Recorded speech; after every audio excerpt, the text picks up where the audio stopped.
সেনাপ্রধান জেনারেল ওয়াকারুজ্জামান তিনি বঙ্গভবনে রাষ্ট্রপতি চুপ্পুর সঙ্গে একটি বৈঠকে বসেছেন এবং গতকালকে বেলা ১১টার দিকে সেনাপ্রধান প্রধান বিচারপতির যে গুলশানের বাসভবন সেখানে আপনারা জানেন যে বেলা ১১টায় মিলিত হয়েছিলেন এবং সেখানে প্রায় ঘণ্টাব্যাপী বৈঠক করেছেন এবং অনেক জল্পনা কল্পনা সেনা শাসনের একটা গুঞ্জন ছড়িয়ে পড়েছে এবং একই সঙ্গে আবার তার principal staff officer lieutenant general Kamrul Hasan দেখা করেছেন ডক্টর ইউনূসের সঙ্গে। তো এটা কি কাকতালীয় নাকি পরিকল্পিত, এরকম অনেক ঘটনা। পরে আমরা যা ব্যাখ্যা পেলাম যে সোর্সের মাধ্যমে, সেটা হচ্ছে যে মানবাধিকার কমিশন জাতিসংঘের তারা যেই ৭২ জন সেনা অফিসারকে দায়ী করেছে গণহত্যা গুম খুনের জন্য এবং তাদের বিচার প্রক্রিয়া নিয়ে এইসব বিষয় নিয়ে কথা বলতেই আসলে সেনাপ্রধান গিয়েছেন প্রধান বিচারপতির সঙ্গে দেখা করতে। তবে আমরা ধারণা করি যে এর ভিতরে তত্ত্বাবধায়ক সরকারের রূপরেখা বা তত্ত্বাবধায়ক সরকার কীভাবে গঠিত হতে পারে এবং তত্ত্বাবধায়ক সরকারের প্রধানের যোগ্যতা কী হবে, এসব বিভিন্ন বিষয় হয়তো তিনি প্রধান বিচারপতির সঙ্গে আলাপ আলোচনা করতে পারেন। এখন প্রশ্ন করতে পারেন যে এগুলো করার ইখতিয়ার আছে কিনা।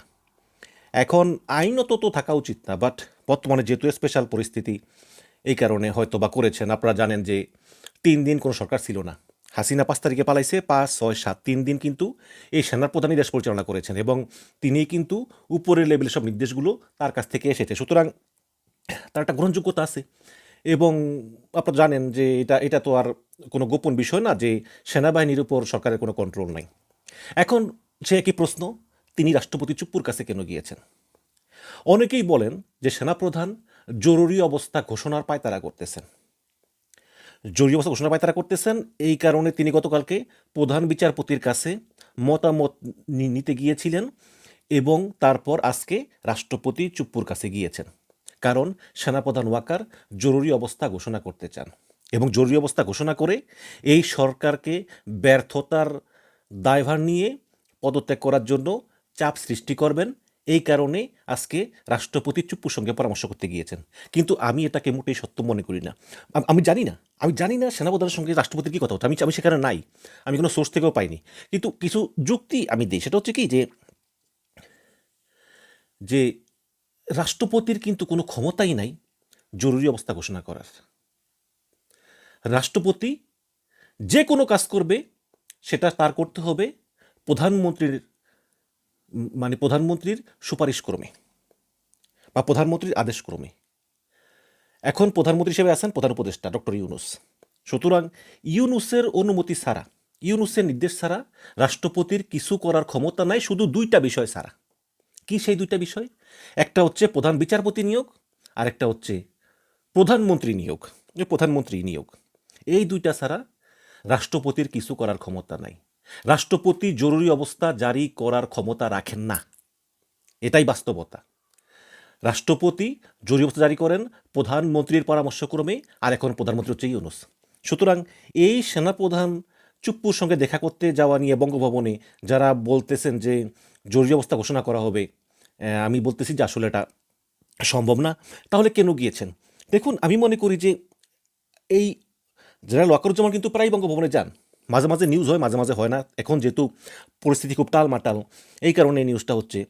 আপনি দেখবেন যে হাসিনা পালিয়ে যাওয়ার পর ডক্টর ইউনূস সরকার আসার পর থেকে কিন্তু এই চুপ্পুকে কেউই পছন্দ করে না, না করার কারণও আছে, কারণ তিনি ছিলেন ফ্যাসিবাদের দোসর, স্বৈরাচারের দোসর। এই কারণে আপনি দেখেন যে এর আগে প্রতিবার যখন প্রধানমন্ত্রী বিদেশ যেত, যাওয়ার আগে বা আসার পরে রাষ্ট্রপতির সঙ্গে আলাপ করে রাষ্ট্রপতিকে অবহিত করত যে কি সফরে কি অর্জন হলো কি না হলো। ডক্টর ইউনূস একটা দিনের জন্য বঙ্গভবনে যাননি, কারণ তিনি মনে করেন যে রাষ্ট্রপতির সঙ্গে দেখা করার জন্য সেই উপযুক্ততাই তো ওই রাষ্ট্রপতির নাই, সেই তো স্বৈরাচারের দোসর। ভালো কথা, এটা ডক্টর ইউনূসের নিজের ইচ্ছা, হতেই পারে, তার তার তার এই কথা তো আর মিথ্যা না, আসলেই তো চুপ্পু ছিল ফ্যাসিবাদের দোসর। তো এরপর থেকে আমরা দেখলাম যে সরকারের সঙ্গে আসলে রাষ্ট্রপতির যোগাযোগটা আসলে এই সেনাপ্রধানের মাধ্যমেই হয়। সেনাপ্রধান মাঝে মধ্যে গিয়ে তার সঙ্গে কথা বলেন, তাকে সঙ্গ দেন, ঈদের সময় গিয়ে তার সঙ্গে কথা বলেন। আবার দেখলাম বিভিন্ন সময় বঙ্গভবনে যে নামাজ পড়ানো হয় সেখানে সেনাপ্রধান ওয়াকারুজ্জামান ইমামতিও করেন। তো এরকম একটা কথাবার্তা আছে। এখন আমার মনে হয় যে রাষ্ট্রপতিকে যেই ব্রিফ করার একটা নিয়ম আছে সরকারের পক্ষ থেকে, এই কাজটা আসলে আনঅফিসিয়ালি সেনাপ্রধান করতেছেন। সেনাপ্রধান প্রায় সময় গিয়ে চুপ্পুকে বিভিন্ন বিষয় অবহিত করেন। এবং আপনারা জানেন যে এর আগে একটা বিষয় হয়েছিল যে চুপ্পুকে সরিয়ে বিচারপতি প্রধান বিচারপতিকে রাষ্ট্রপতি বানানোর একটা প্রস্তাব সরকার দিয়েছিল। যে প্রধান বিচারপতি যদি একটা অধ্যাদেশ দেয় যে সংবিধানের 106 নম্বর ধারা অনুযায়ী রাষ্ট্রপতিকে অপসারণ করলাম, তাহলে এই বিচারপতি রেফাত আহমেদ তিনি রাষ্ট্রপতি হতে পারবেন। তিনি সেটা প্রত্যাখ্যান করেছেন। সেটা তো গত বছরের ঘটনা।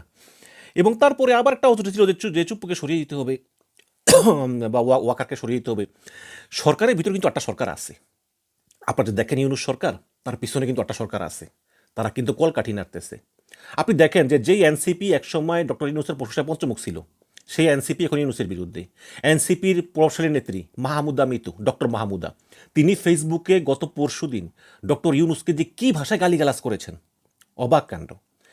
এখন ওই সরকারের ভিতরে গুপ্ত সরকারটা কিন্তু ডক্টর ইউনূসকে পছন্দ করতেছে না, কারণ ইউনূস নির্বাচন চায়, তাই না? সামনাসামনি কিছু বলে না। এই গুপ্ত সরকারটা, এদের ভিতরে উপদেষ্টারাও জড়িত আছে অনেক। তারা চায় যে কোনো মূল্যেই হোক নির্বাচনটা পিছিয়ে দিতে।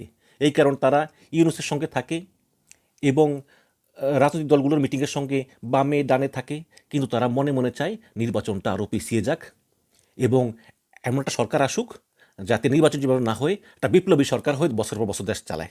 এটা তো হতে পারে না। এখন ডক্টর ইউনূস সেনাবাহিনীর প্রধান এবং বিএনপি তারা চায় যে নির্বাচনটা হোক, অন্যদিকে জামাত এনসিপি তারা চায় নির্বাচনটা হোক না।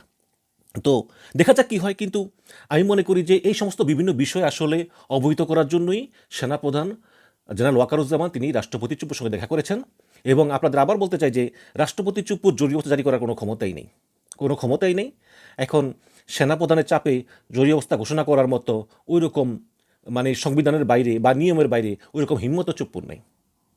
এবং সেনাবাহিনীও কোনো দিন আমার মনে হয় না যে মানে ক্ষমতা নেওয়ার জন্য আগ্রহী হবে, কারণ শুরু থেকে দেখে আসছি যে জেনারেল ওয়াকারুজ্জামানের তিনি বিভিন্নভাবে প্রভাব বিস্তার করতে চান সরকারের ভিতরে, কোনো সন্দেহ নেই।